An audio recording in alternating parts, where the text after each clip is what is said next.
Yeah, yeah, yeah. Yeah. Better off. I am wicked, you're insane. Hi, hello everyone. Welcome back to my channel. At sa mga bago pa lang, welcome to my channel. So, sa video natin ngayon, ituturo ko sa inyo kung paano gumawa ng playlist sa YouTube channel. Gamit lang ang ating mga cellphone. So, pero bago natin simulan ang lahat, please subscribe and hit the notification bell para updated kayo sa mga bagong video ko. So, ngayon guys, puntahan na natin. Turuan ko na kayo. So, punta tayo dito sa ating mga Chrome. Dito tayo sa Google Chrome. Tapos type natin www.youtube.com. Tapos pindutin natin tong youtube.com. Tapos request tayo dito sa itaas. Dito na desktop site.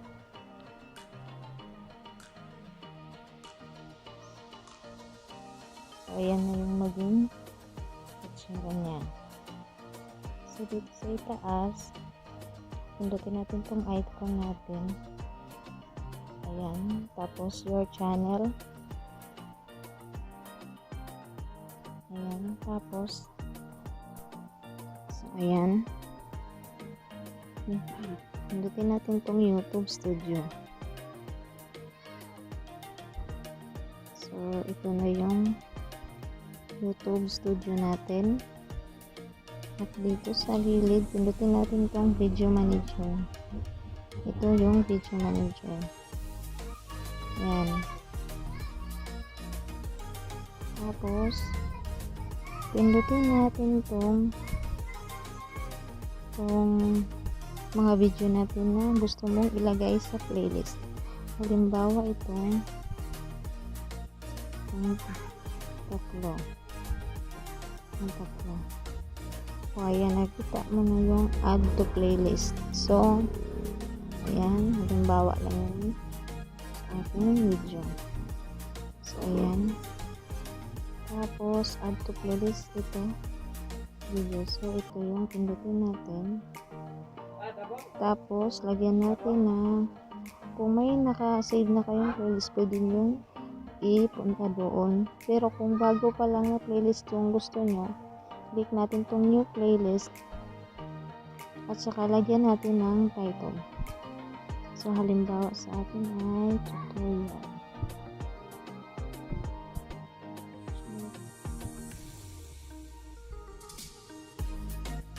So, yan. Tapos naka-public siya. Pwede siya public or private. So, private ko muna. Kayo na bahala guys kung ano. Tapos din, pindutin natin itong create. So, ayan, nakalagay na siya. So, guys, i-click nyo yung save. Para ma-save na siya. So, ayan na guys. So, nakasave na yun sa playlist natin. So, visit tayo. Tapos, gamitin natin yung download natin YouTube Studio. Tayo dito sa tatlong line. Tapos pindutin natin tong playlist. Tapos kung anong gustong playlist na gusto nyo deletein guys, kailan kung anong video ang gusto nyo i-delete. So, i-try natin.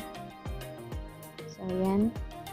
Pag yung playlist na yan ang gusto mong deletein, pindutin nyo lang ito dito sa itaas. Tapos, ayan, delete playlist. Yan, i-delete mo yan. At i-save. Pag natapos na, delete na yun lahat. So, yun lang yun guys. At sana, may natutunan kayo.